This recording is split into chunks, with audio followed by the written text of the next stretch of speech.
Welcome to Haystacks in Hell, an Ex-Adventist podcast where we tell stories about growing up Seventh-day Adventist, leaving faith behind, and building new, fulfilling lives. Hey everyone, I'm your host, Santiago, and today I'm excited to share part 2 of my conversation with Dee. If you haven't already heard part 1, go back to Season 2, Episode 14. Before anything else, I want to apologize for the long delay between part 1 and 2. Between work and my personal life, I just haven't made enough time to release 2 episodes per month like I originally planned. That said, the show isn't going anywhere. I have more unreleased interviews coming out, and more interviews planned for later this year and early next year. Thanks again to Dee for taking the time to come on the show last year and share so many stories and insights from his journey. I can't wait for you to hear part 2. It was really refreshing when I got out of that. And around that time is when I start to truly question religion itself, like Christianity or religion itself. And I would have these conversations that literally were almost impossible within the Seventh-day Adventist thing. And I must preference this with I have no real issue with people being Seventh-day Adventists or any religion. If that works for them, I'm all for it. Does it make you less of an asshole? Then I'm all for it. Does it make you think outside of yourself and have empathy for others? I'm all for it. I do not talk about these things from the perspective of a person who is trying to destroy the church or destroy people's personal experience when it comes to this. I am speaking my truth and only my truth. But for me, a curious person, it was a false sense of education that I got. It was like a fake education that I got. And I didn't realize how big that was until I realized you could ask any question and you can get an honest answer from a person, or I don't know. I'm going to read up on this and come back to you on that. And that was one of the most beautiful things that I experienced out of that. And this guy told me, he started telling me about the historical context of Jesus. And I started reading. I went to my university's library, read up on the historical context of Jesus and the fact that historians, they agreed a guy existed, and they agreed that some of those things cross-reference with like Roman historians and like the notes they kept and all that kind of stuff most likely meant that it happened in a certain way similar to what certain parts of the story existed. So I was like, huh. And then I kept reading, and I realized, like, the story of Jesus, virgin birth, all that kind of stuff, straight up bullshit. And there's, like, mad stories that existed prior to it.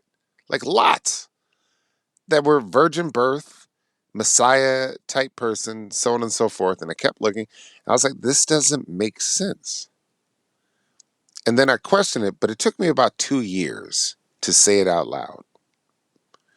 And in that 2 years, I read more, I asked questions, and I also asked questions with my religious friends to see what is it that we actually know. And then things would get pushed to the side, or I'm not sure about that, but or definitive answers that make no sense. And then around 1998, I said it out loud. And it's kind of creepy that it took me so long to be able to say it out loud, but that's what happens when you live in a bubble. And when I said it out loud, oh, but are you upset with the way that you experience stuff? Because I was abused as a kid and all kinds of stuff. And I'm like, no, it doesn't have anything to do with that. It has to do with, I don't believe the basic premise that a dude who walked around 2,000 years ago was a deity. And if I don't believe that he was a deity, then I cannot be a Christian. In 99, my best friend and her little sister were murdered by the father of her then 6-month-old child. And she was my everything. They were my everything. They were the family I'd always wanted. And their family took me in a way no one else had taken me in. And my heart was broken. And they were also Seventh-day Adventists. And I had to go to listen to people talk to her parents, or their parents, who lost their two children, about how this is God's way and God knows what you can take and all this other crap. And again, her parents are still Seventh-day Adventists. If that works for them, I'm all for it. I cannot even imagine having both my children just gone. But that's not what I realized. And what I realized was that I had grown up with this gaze based off of, I start to see what it was that I disliked about the attention that I got with my parents' and little brother's death. And what it is that you start to represent the fears of someone else. So they're not talking to you with empathy. They're talking to you with fear, because they're like, oh, I could never live without my parents. People even do this to me this day. Oh, I wouldn't be able to survive if I was 6 years old, if my mom and dad, little brother died in a car accident and I was the only person to, like, yeah, actually you would. You have no very other options. But what you're thinking about is you're thinking about your parents today and your long-term relationship of 30, 40 years of being around your parents. And my experience was a different thing, and I had no choice. A 6-year-old is not thinking about suicide.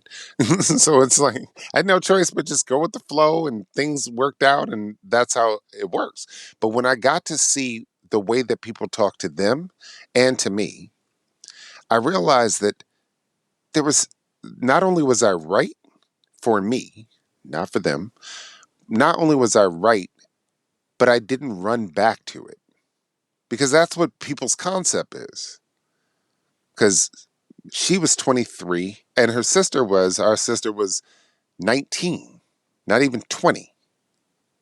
He shot them. And in that concept, you would think that if that was the thing that gave me peace, I would go back to it. I did the opposite. I saw it clearer. And in seeing it clearer, even in my grief, it still wasn't, it didn't change what I had said the year before.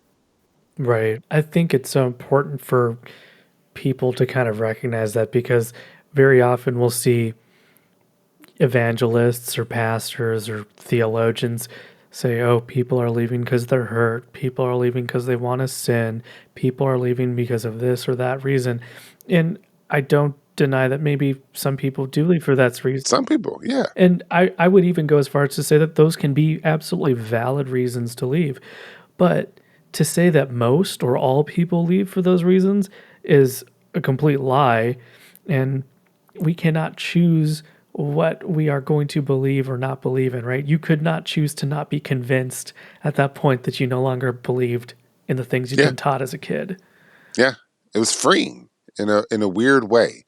It was freeing. Again, it did not make me think that I need to sit down with their parents and explain my way of thinking. Whatever works for them works for them. And it freed me from even judging other people as to what works for them. And it's been 25 years of the same exact questions from people. Why are you leaving? Are you rebelling? And I'm like I'll be 48 in like a week. Rebelling against what? Who? I've been on my own for 30 years. What would I rebel against? And I think that the thing, because I'm about to go to my 30th high school reunion, the thing that I think about is like, I mean, my people, the people that are my friends for the most part are cool.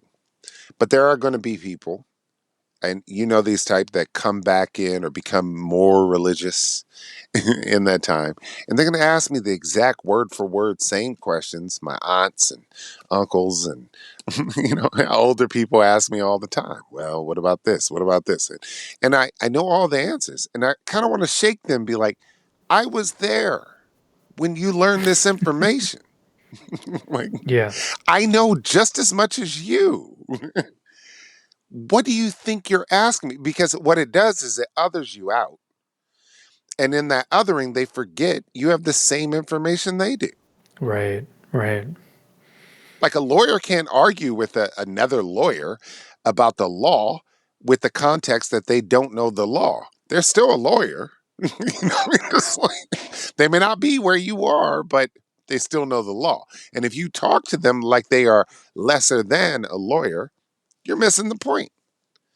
And I find that part frustrating. And then people start doing stuff like manipulative things, like which I've always heard my whole life, which is like, don't you want to see your mom and dad and little brother again? What? If we live in a world, let's just say God exists, and through my search for truth, I end up where I am. If that dude is that vindictive, then I don't want to be in heaven. If there's a heaven, you know what I mean? Like, I love my children. They're not going to be perfect their entire lives. I would not have some type of arbitrary rules that would rule them out of my love. I don't care what they do. I completely agree. I even told my parents, even if the Abrahamic God happened to exist, you know, I grew up as a conservative, fundamentalist Adventist, believing that the Bible is inerrant, believing that it is, the inspired word of God. So taking it at face value, a lot of the stuff in the Old Testament, even some stuff in the New Testament, I'm like, man, this is not a loving, moral being. Even if they existed, I wouldn't want to worship No. them. And I think for some people who cannot accept that there are horrible things, like once you stop justifying it and making excuses for it, then you can maybe start to understand why some people like would say this, right? Why you and I would say this, because I completely agree. There's a indie artist that I discovered on YouTube, TikTok, somewhere, and he has a song, and the chorus says, "I'm afraid I'll go to heaven." and he always does these reels where he pairs it with some politician saying some stupid shit, or some religious person advocating for religious control of other people, and he's like, I'm afraid I'll go to heaven if people like you are going to be there, right? Yeah. Like basically the gist of the song is, I don't care where I end up as long as I'm not with you.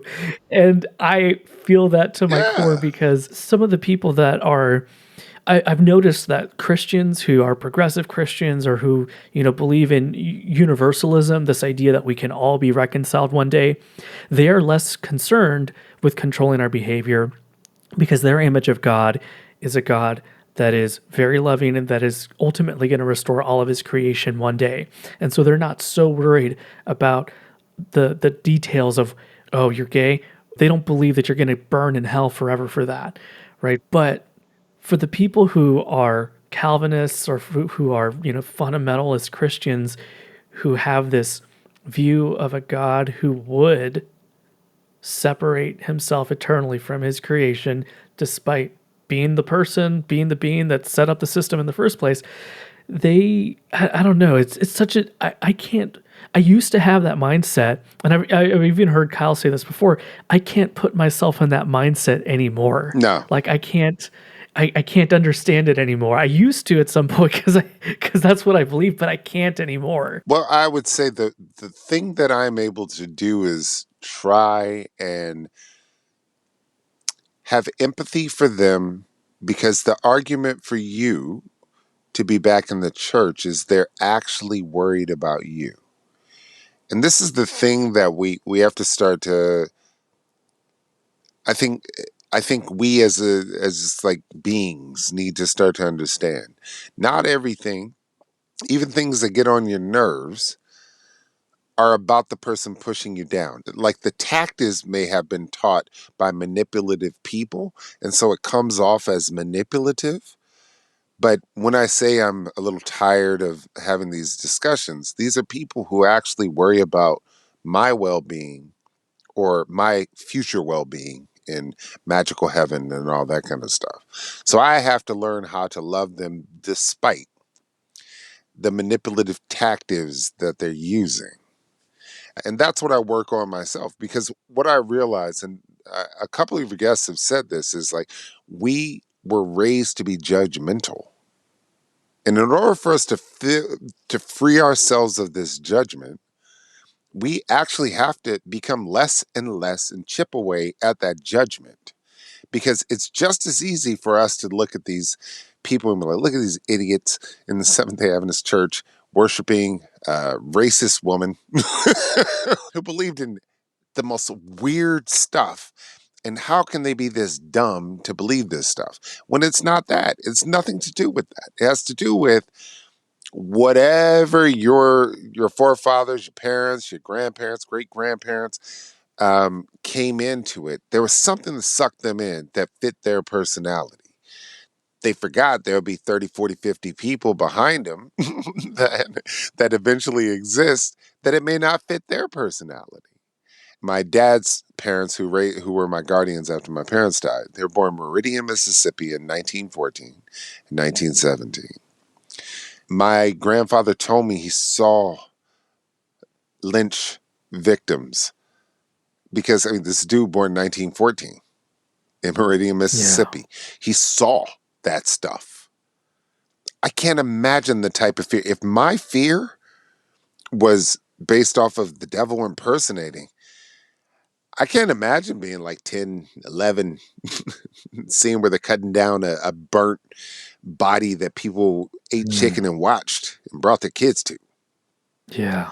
Wow. You know, like, I can understand why you would want a rigid system that said everything makes sense. I get it. Yeah. And so I have empathy for my grandparents and I don't judge them in that.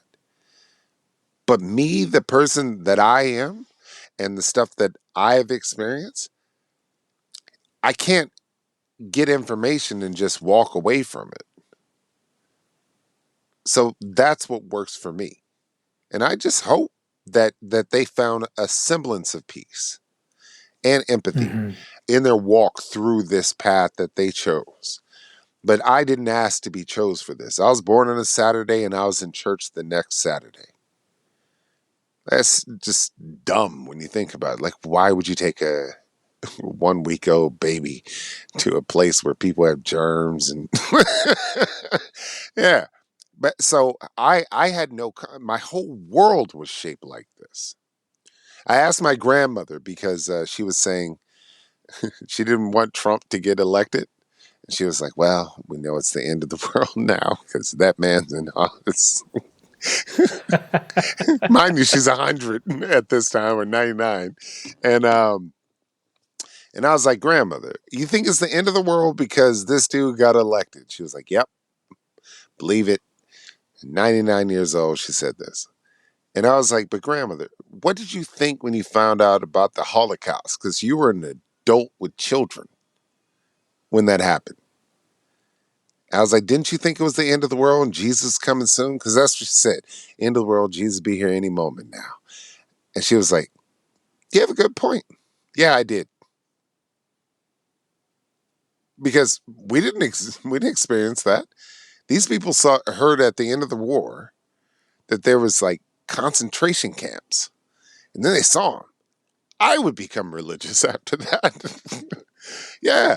So the concept that whatever arbitrary things is happening right now that we get to get in minutes after it happens is a sign of the end of the world is a ludicrous concept.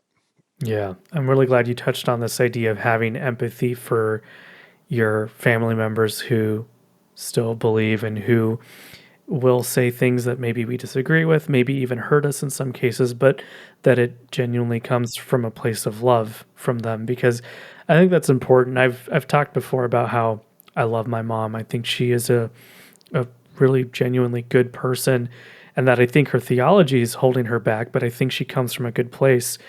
And I've talked about empathy before, so I appreciate you kind of bringing that back into this part of the conversation, because I think as we're deconstructing, we talk a lot about the need of our family and friends and church, old church members to have empathy for the people that they other. But at the same time, I do think it is important for us to try to not other them as we are leaving and maintain empathy for them. I think it's important to call out abuse and call out Absolutely. things that are harmful, but still maintain that empathy. The abuse, the things that are hurting people, and people being allowed to be in those positions is something that power itself, because once you take it away from the religion or whatever, it's an organization. The organization, I see it just as a business. And we see countless times where business, whether it's Hollywood or some company or whatever, they create a situation in which someone's a big earner or they're a cog in the machine, and they allow that person to continue to exist because it messes up the business. And we all have the horrible stories. I mean, one of the pastors I was around raped and molested 16-year-old girls. The church didn't put him in jail. And I saw this dude at my little cousin's high school graduation. I was like, why are you here? And I did the little like, yo, where have you been? He was like, you know where I've been. I was like, no, not really. Where have you been? So I thought he was in jail. He wasn't. I was just like, why are you here where children are? I was never molested by any of the church people or anything like that. I have so much empathy for those who this is a triggering conversation for, because they experience it. There's people they love have experienced it. Those things are a part of a power structure. You have to think about the power structure that allows people, if I move this piece, then it messes up my money or it messes up my power. One power structure besides that is,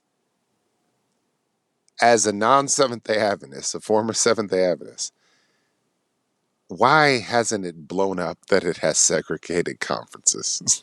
Yeah, let's talk about that. It just, where's the 60 minutes interview for that one? I mean, like, why is this still going on? And I've heard all the excuses. Well, if this happens, then black people don't want to lose their position. What makes you think black people would lose their position? It's just goofy that I grew up with a black conference, black camp meeting and white camp meeting. Just normal way of talking about it. Midwest South. I mean, I've never been to the white church in Huntsville near Oakwood in my life. I've been to every single other church in Huntsville and the surrounding areas that is black. I think I've driven past it. That's about it.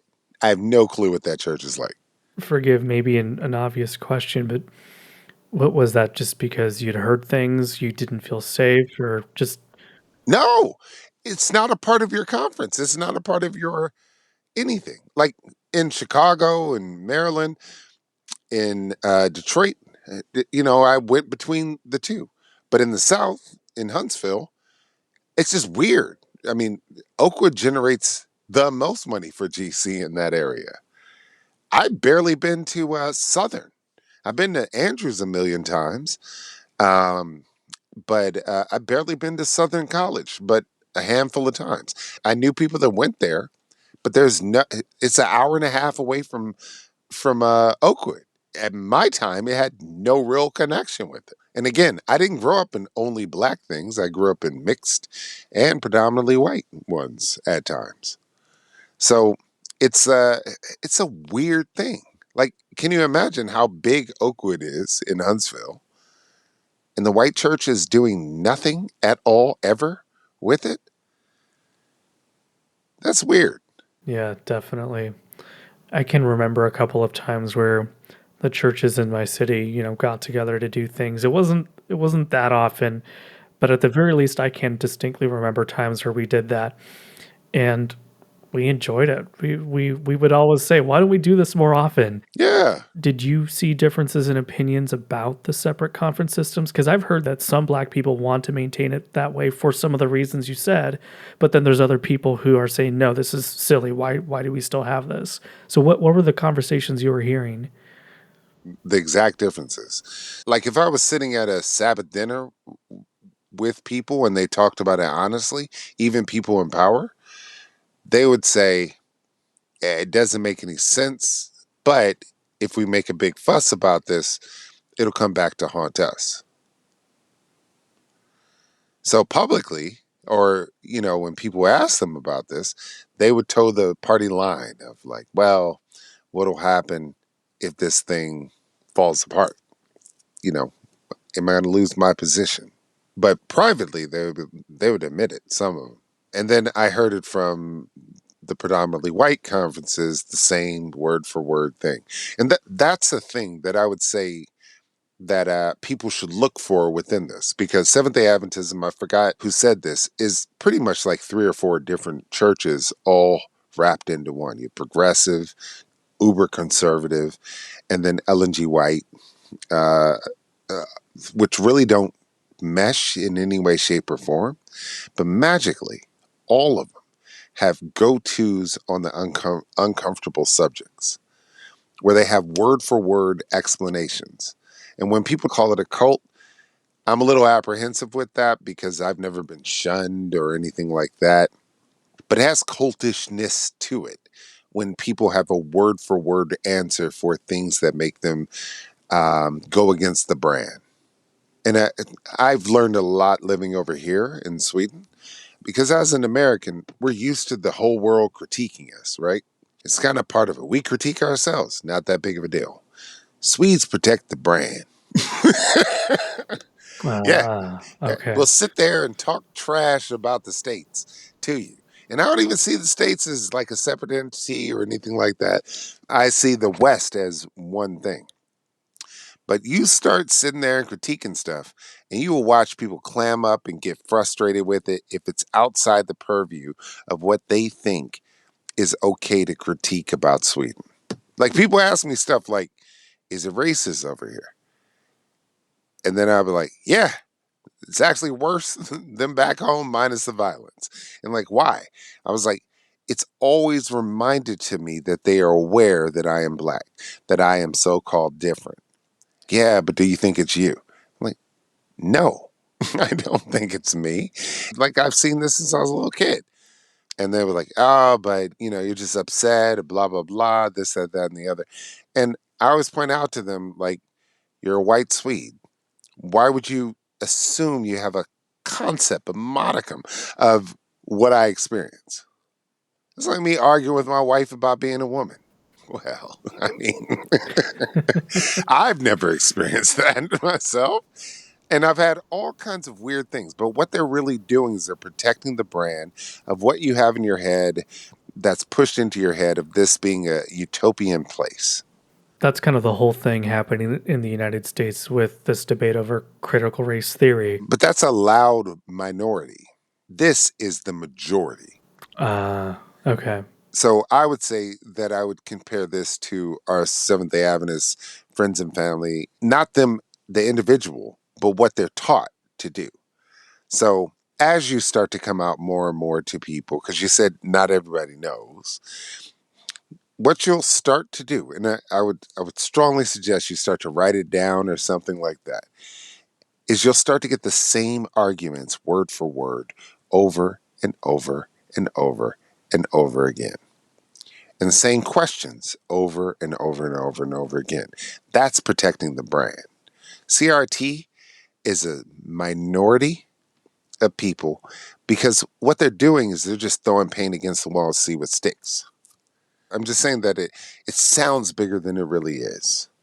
And what they're able to do, those organizations are able to put people on school boards and on TV and pay for stuff and all that kind of stuff. So it sounds like the room is full, but it isn't. The reason why they use that is because when I was growing up, they were still doing the lost cause narrative. Do you know how many plantations I've been to? And first thing people say is like the slaves here were treated like family. I went to Thomas Jefferson's Monticello. I'm a kid. I'm walking around. They're like, yeah, slaves were treated here like family. And I think it's around the time they admitted by Sally Hemings, Yep. who was a 14-year-old half sister of his deceased wife, who he raped and had children with. Because I don't know if consent works when the person owns you. But they Yep. talked about how they were treated like family. And I remember, just as a kid, be like, are you sure? Because, the whole owning in a country that's founded on freedom sounds a little weird to me. And they're like, no, they were treated like family. They ate great.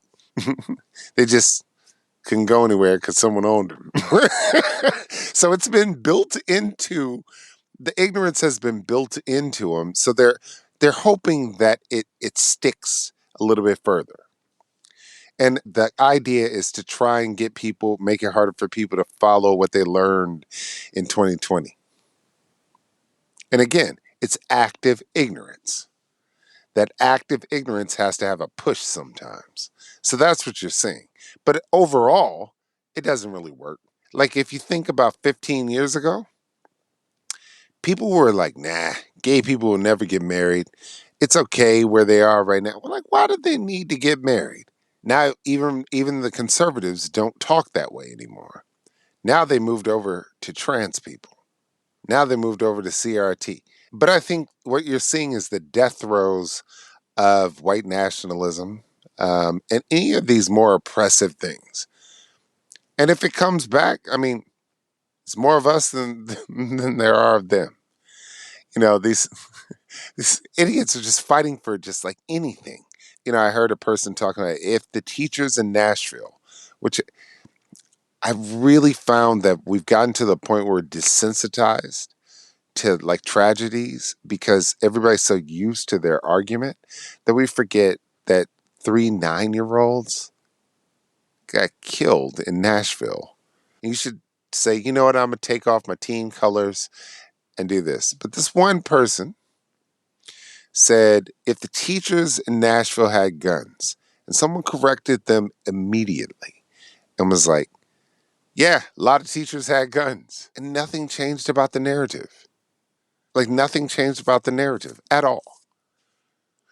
Like we're at a point where when I look at back home with these shootings and all this kind of stuff, I'm like, yeah, I'm gonna stay over here.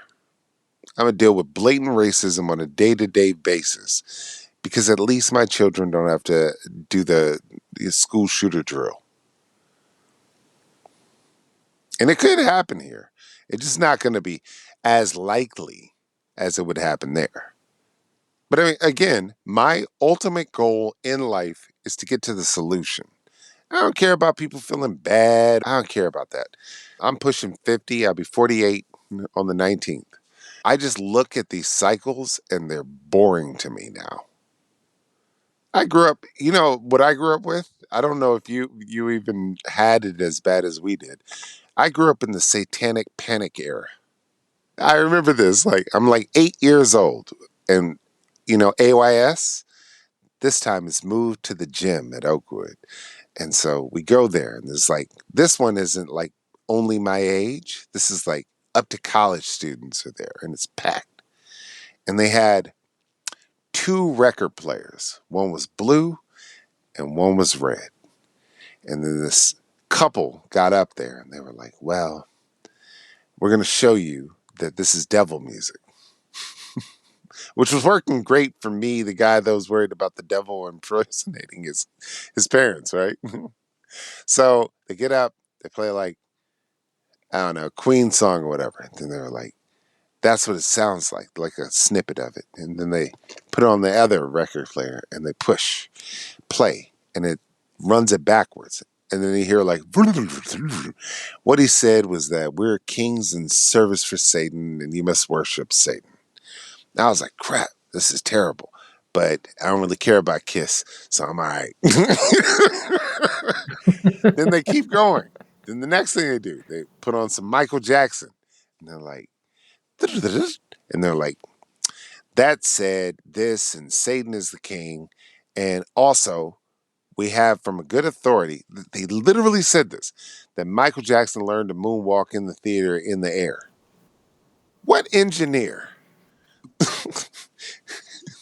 is going to be sitting there watching some dude float around in the air moonwalking and continue recording. What are you talking about? People would scream, just like if you and I saw the first Superman happen in front of us, we would scream and run away. We wouldn't just sit there and watch him. We'd be gone. But they told us that. Then they put on Prince, because, Prince has Seventh-day Adventist background, so they waited for him. Mm-hmm. And Prince, this is Purple Rain time. So Prince is a beast. Michael Jackson's a beast. And so they put him on. They do something, and they were like, this is what it sounds like. What he's talking about is Satan. Prince was raised like us, so he's actually putting religious messaging into his thing. He became a Jehovah's Witness later on in life. Both Michael Jackson and Prince, he was raised Jehovah's Witness before. He put a disclaimer on Thriller that has nothing to do with the cult. According to them, Prince was laughing at us and talking about Satan's king, whatever. And he put that in backmasking so it could subliminally go into us. And then they finished it with like, this is why you should not listen to secular music. Yeah. I didn't grow up with nearly as much Satanic Panic? Yeah, but I have been given books that came from that time. And by that point, I had already started to kind of deconstruct, and I played music at church. I had taken music lessons. I wasn't, a professional musician, but I knew a thing or two. I knew enough that I was able to go through and deconstruct the text of one of these books and be like, this guy has no fucking clue of what he's talking about. This is Vance Farrell, if I am remembering correctly, and it's called Inside Rock Music, I think. It's available for free as a PDF, so if you're, don't give him any money, but I'll see if I can find the link and put it in the show notes. But yeah, I was able to go through that, and I was able to point out how some of the things that he was saying can be found in our hymnals in the Adventist church. And these are not even recent hymns. These are old hymns. And some of his objections, they're standard things within music. Yeah, some of these things within Satanic Panic, right? It goes back to that othering, right? It goes back to this othering. It's new, we don't understand it, or we don't like it, so we're going to other it, and we're going to make you afraid of it, because we should be afraid of it. I mean, Bach, Beethoven, all the stuff I played violin in church with was popular music. That was it. Our hymns. People didn't have record players back in the day. They had known tunes that they wrote lyrics to, and those lyrics would be published in newspapers, and people would sit around in a bar and sing those things. Someone turned them into hymns over time. Bach was so gangster, he used to walk around with a sword in his cane because he had beef with people all over the time. And he would get in like real fights and try to kill people. But he was also being a patron and creating some of this music on a week-to-week basis, which he had to do either for the church or for the Lord or whatever royal person was in that area. So some of these songs you listen to of Bach, he did them like Sunday service was over and he wrote them Monday and Tuesday so they could practice it. And it was the biggest draw for the church. Wow. It was popular music.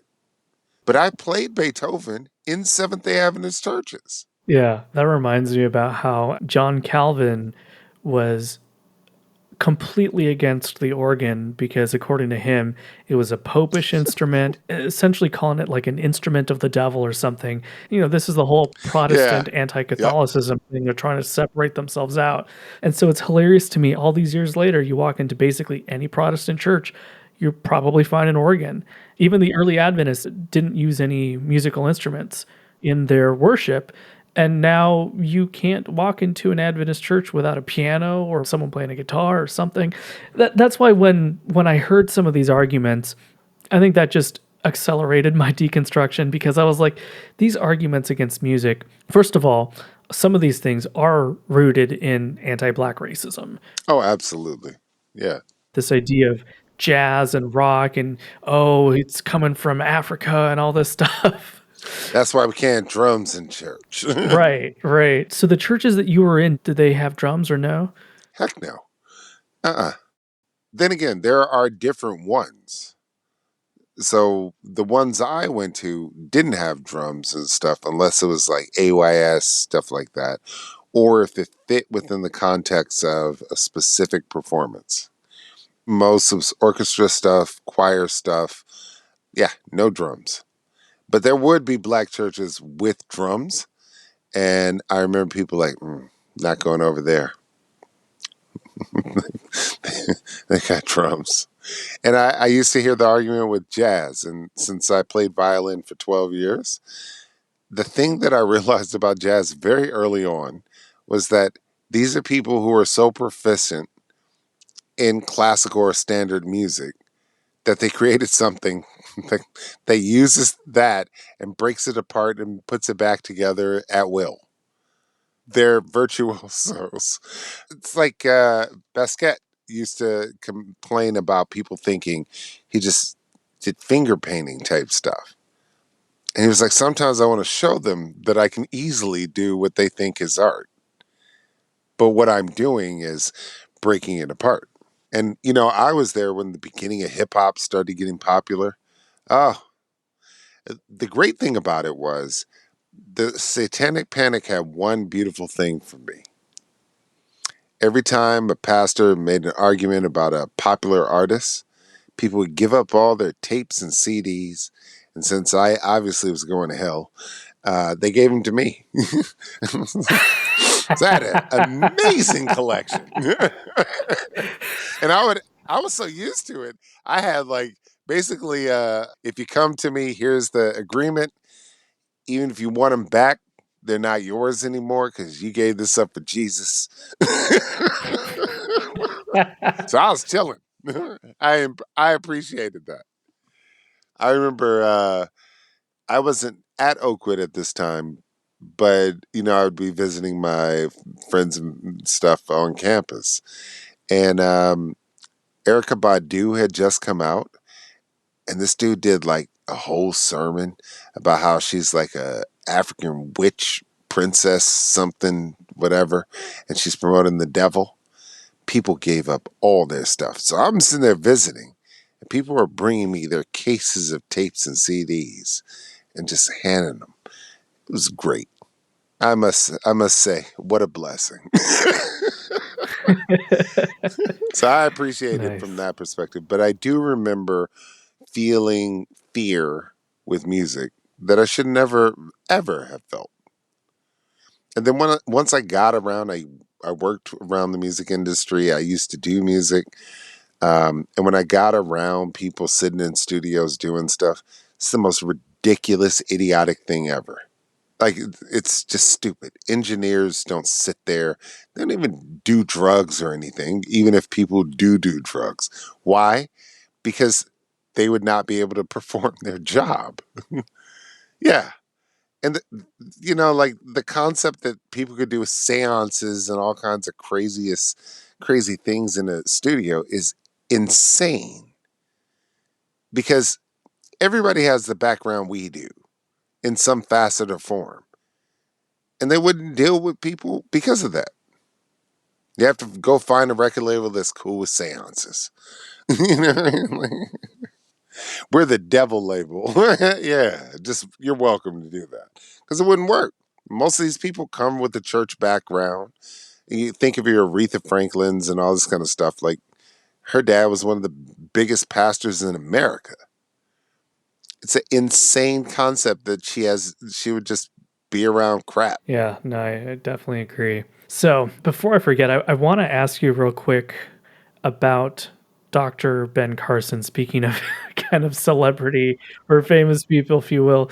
You said that he mentioned you or your family in one of his books. And so first off, for anyone who hasn't heard his name before, I'm sure most Adventists have, but for anyone who's not Adventist or who hasn't heard of his name before, can you talk real quick about who he is and then the connection to your family? Dr. Carson was a neurosurgeon who became famous for separating conjoined twins who were conjoined at their skull. He's a Seventh-day Adventist. He was able to write some really big books like Gifted Hands and Thinking Big, which Gifted Hand turns into a movie. And Cuba Gooding Jr. portrayed him in the movie. He was essentially on track to be like the next Martin Luther King light or something like that, like George Washington Carver or something of that nature. And then all of a sudden, he critiqued Obama at a prayer luncheon or something to his face, and then became a darling of the right. He then ended up in the cabinet for Trump. But my dad and him were very, very close when he was at the University of Michigan going through school. He's not famous, just student. And I believe they were there like the day I was born. I know they were around when I was a little kid, a lot. Then my parents died, and I wasn't really around them for a second. And then a couple of years later, I moved to the DC, Maryland area. They lived there, and just cool peoples. I was at his house when he became famous with the conjoined twins. And then people kind of frenzied around him, but to me, wasn't that big of a deal. And he gave me an early copy of his first book, Gifted Hands. And he asked me to read it, and I'm like 12, give my honest feedback. So, with adults, you didn't assume they were serious when they say your honest feedback or they take it into consideration. And because I grew up with everybody claimed to be my dad's best friend, my mom's best friend, and I knew that they actually were close.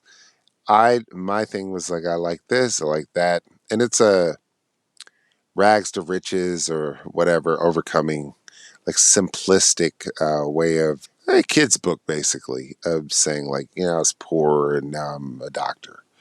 I'm sure I told him critiques of that, but I said, my last thing is that you claim my dad was like your best friend. You didn't mention him in your autobiography. And he just calmly looked at me. We were in the car. And he was like, that's a good point. And then the second book, Thinking Big, came out. He sent it to me or gave it to me before it came out. And he was like, read it. And then on a page there, he talks, just one, about my dad and his basic. Again, these books are written for like third graders, to be honest. The basic rundown of that in the car accident. And I was really impressed that an adult listened to me. And he was a mad chill dude back then. And his wife is awesome. But I haven't been around him since my teens. So it was kind of jarring to see what he became. And it's also weird that he gave up his Martin Luther King or George Washington Carver light story to become, I have no clue what else. But the man right now, I don't know that dude. But yeah, he was part of my life.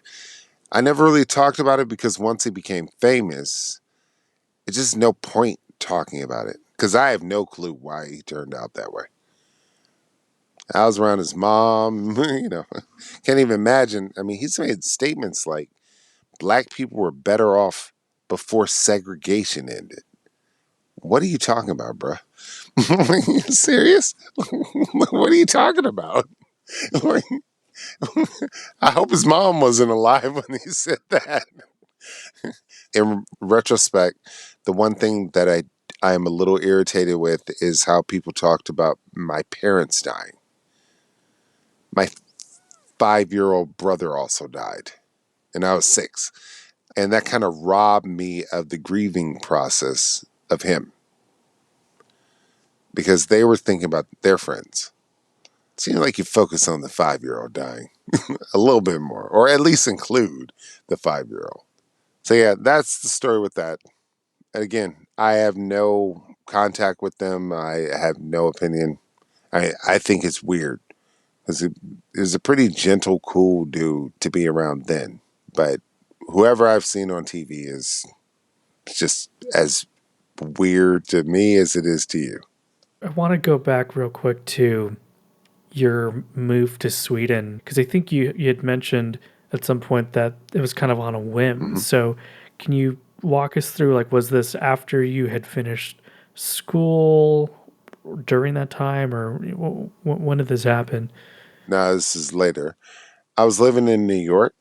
It's so weird to explain the internet to people now because it was weird back then. So this is like 2002 or 2001.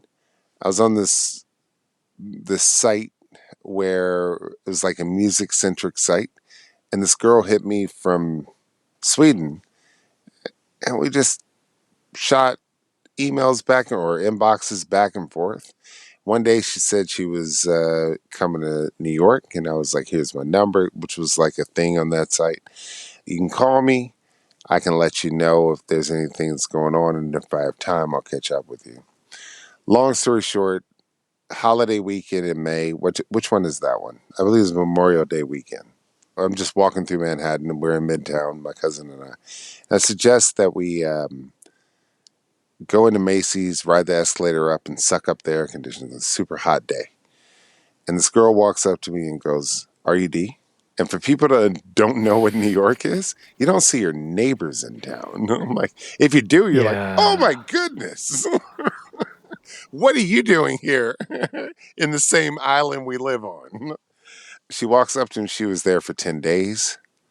And then we kind of start hanging for the rest of the time. About a year later, she was like, why don't you move to Sweden? The company I worked for was just closed down. And I had some other options, but I was 28, just turning 28. And I was like, will I ever get a chance to ever move to another country? Because, I'm thinking 30, all that kind of stuff. So I agreed to come over here and came over, and I've been here since. Didn't work out, but we have two beautiful kids from that, and I'm married now and have a kid on the way. A cool thing happened. My grandmother, who I told you about, is 105, almost 106. I called her when I got over here. I was like, hey, grandmother, I'm over in Sweden. She's like, oh, my grandmother was Swedish. Yeah, so my great great grandmother was Swedish, and we're actually tracing it now. And she moved over to the States in like 1881, met a formerly enslaved dude, my great great grandfather, married him, had 4 children, and he was unloading a boat in the Chicago harbor. We can look this up, 1890. And a night watchman walked downstairs with a lit lantern, and it had kerosene or gasoline on the boat, blew it to smithereens, killed him. My great grandmother, who she was pregnant with, she was born after her dad died. And then the Swedish dude showed up and was like, yo, I'll marry you. But you have to tell people if they come over that the kids are the maids. Yeah. But she lived till 1940, so I think she went to my grandmother's wedding, met my mom's oldest siblings, and never learned how to write in English. So she wrote in Swedish. So they have to get like a Swede come over and translate the letters. So I weirdly moved to a place that I actually have genetic ties to. But over here, they can trace their history back to the 1500s. Like pretty much anybody can.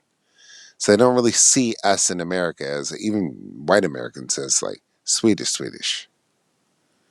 Yeah. But a very fascinating story.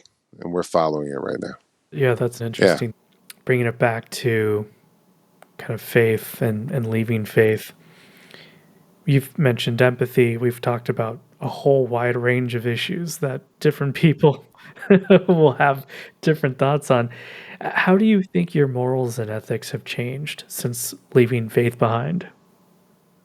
Over this 25 years, it's gone in phases. You and I are culturally Seventh day Adventists. So having a decision to leave Christianity does not have anything to do with our cultural background of being Seventh day Adventists. So it went from the logical, leaving Christianity, but still retaining the cultural Seventh-day Adventism there. Those things will continue to swim around in your mind. Pieces of it will exist way later on. And as you get older, you get kids and all that kind of stuff, like there will be things where it pops up because it's so embedded in who you are. So morally, what I do is I have a practice of questioning, where did I get this information from? I perceive something a certain way, and then I kind of dig around in my head and try to figure out, why do I perceive it that way? Because while I may have an overarching perspective of life and a moral center, there's a whole bunch of stuff I haven't scratched. There's just no reason to, touch every single strand of a rug. So when those strands pull something up, I try to backtrack, figure out where it came from. But so I build my morality first. Does it feel okay?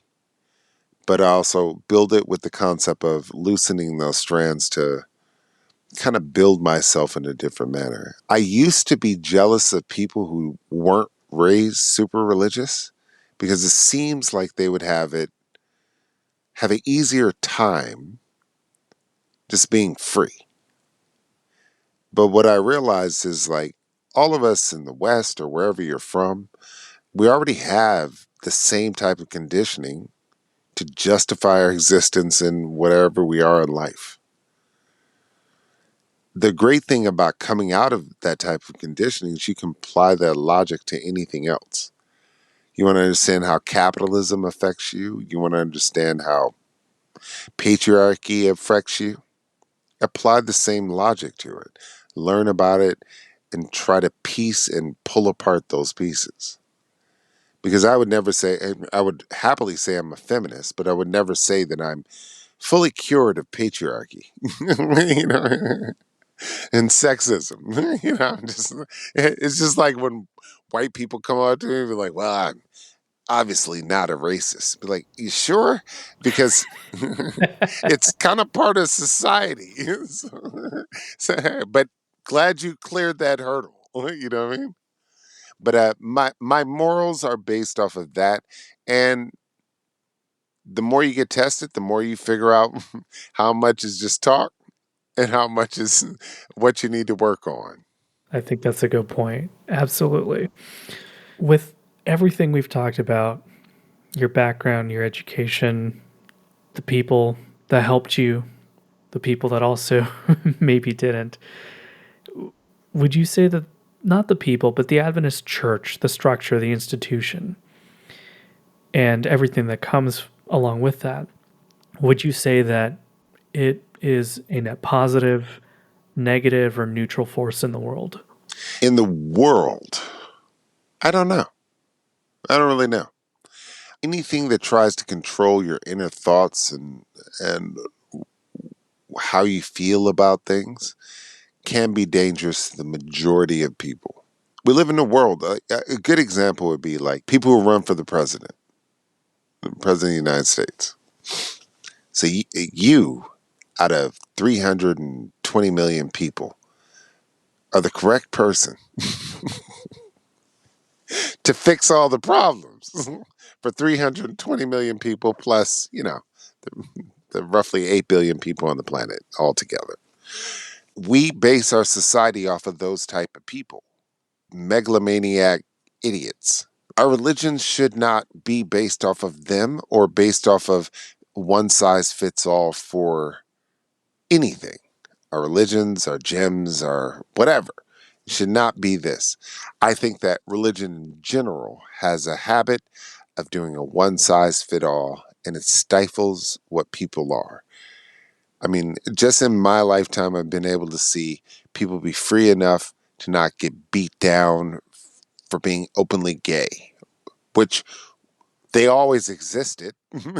We always knew they were there, but there was a level of danger that was around that, and they had to be careful in certain situations.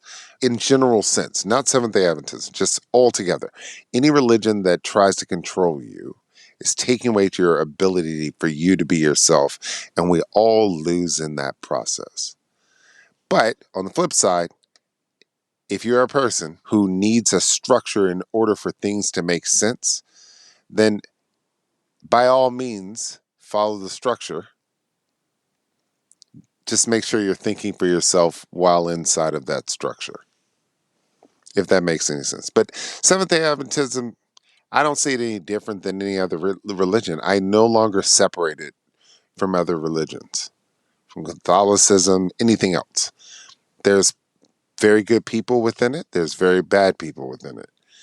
It's the structure itself. But until we figure out a way in which the power dynamic for religion itself is not create evil stuff in order to keep the money rolling in, then, we'll be jacked, because the type of people that go to keep the money rolling in may be failed businessmen, but can do great, getting your grandmother to give all of her life savings to them. What I've purposely done is learn how to see religion itself in an overarching concept while I study stuff like the historical context of Seventh-day Adventism. But religion itself, I see no difference. Sorry, it was a roundabout answer on that one. No, that's okay. I've said before in my interview with Jeff that he came to the conclusion that it is a net negative. That's kind of where I landed as well. But there definitely are positives. There are positives that I experienced, right? There are positive things in my life today that I can attribute from growing up in a church community. I'm going back to my 30th high school at a Seventh-day Adventist thing. I'm an orphan kid that lived in multiple states, and I was able to walk in any classroom and people already knew who I was or my family. That is a beautiful and positive thing that I attribute to Seventh-day Adventist community. That's an awesome thing. But outside of that, being spoon-fed reality, a little weird. A little weird. Yeah, there's an interesting kind of push and pull with this idea of community. It can be really good, but there's also the possibility of being ostracized or the inherently damaging things that come with being part of that community.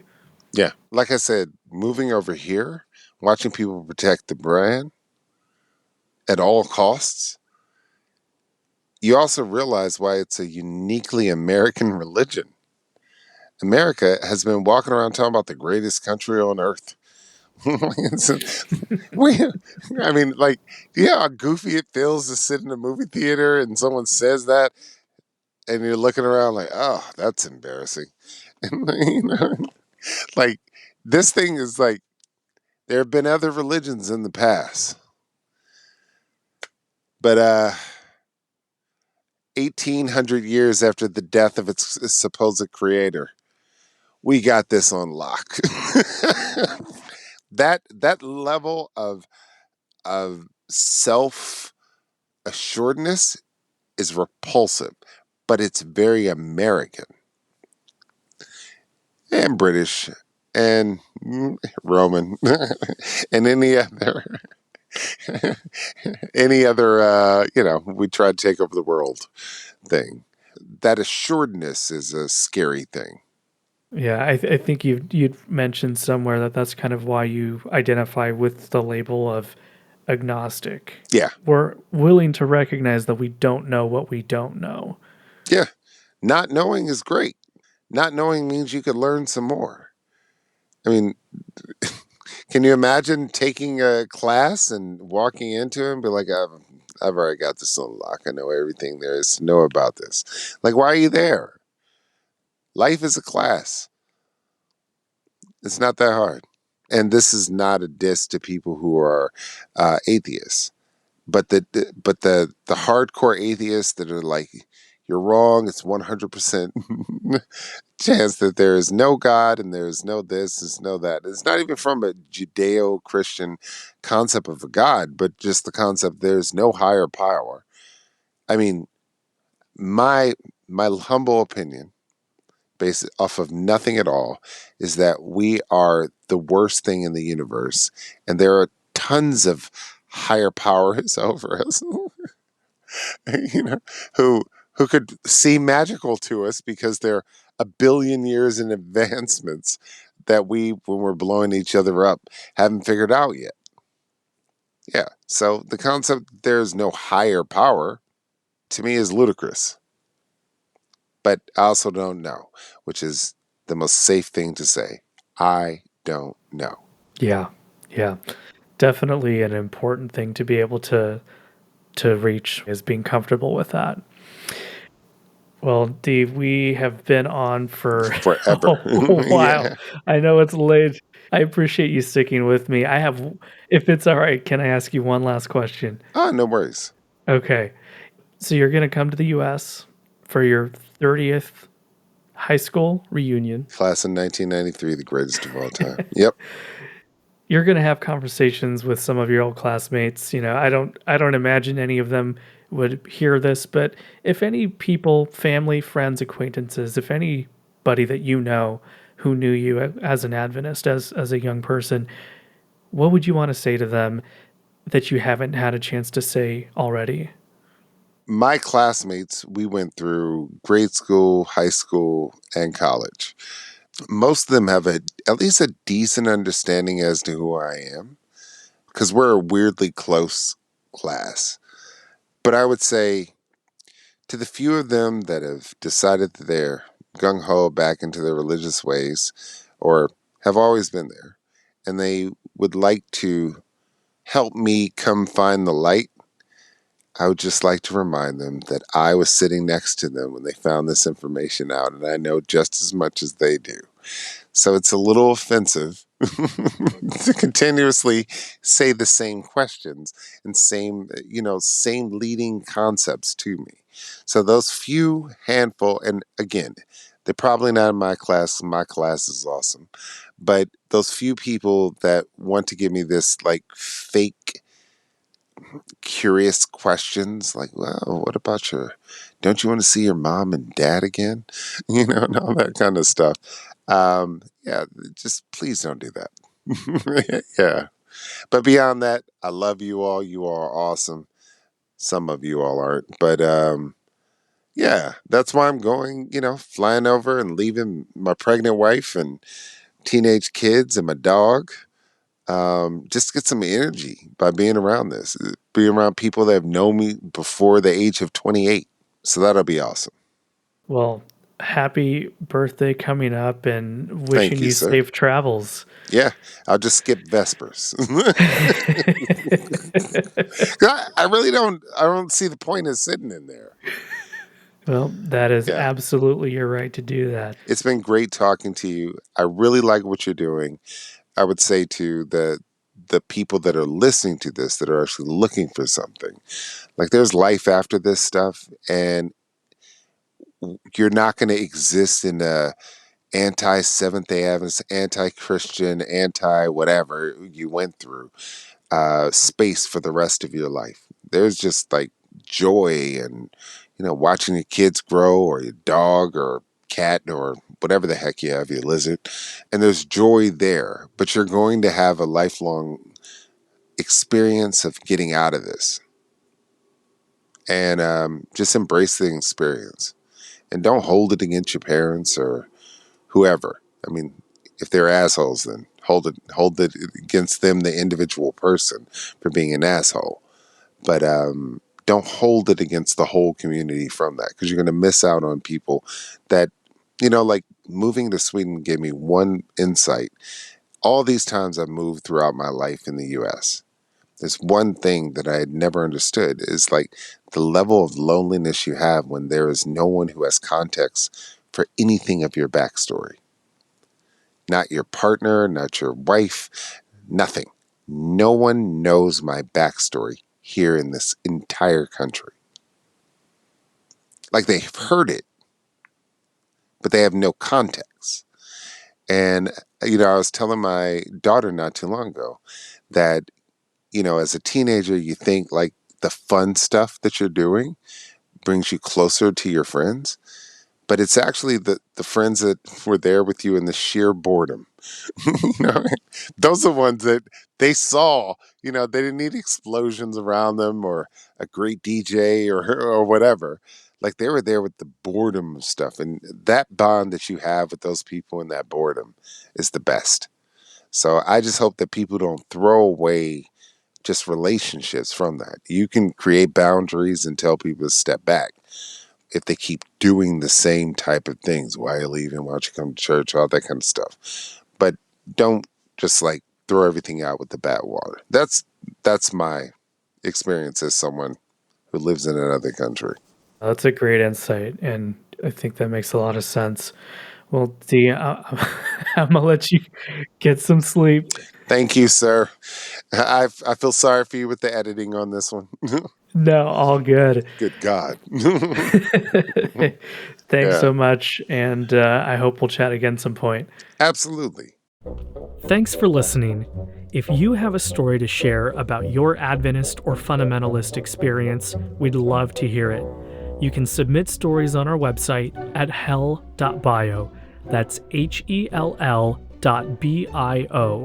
Or leave us a voicemail at 301-750-8648, and we might feature it in a future episode.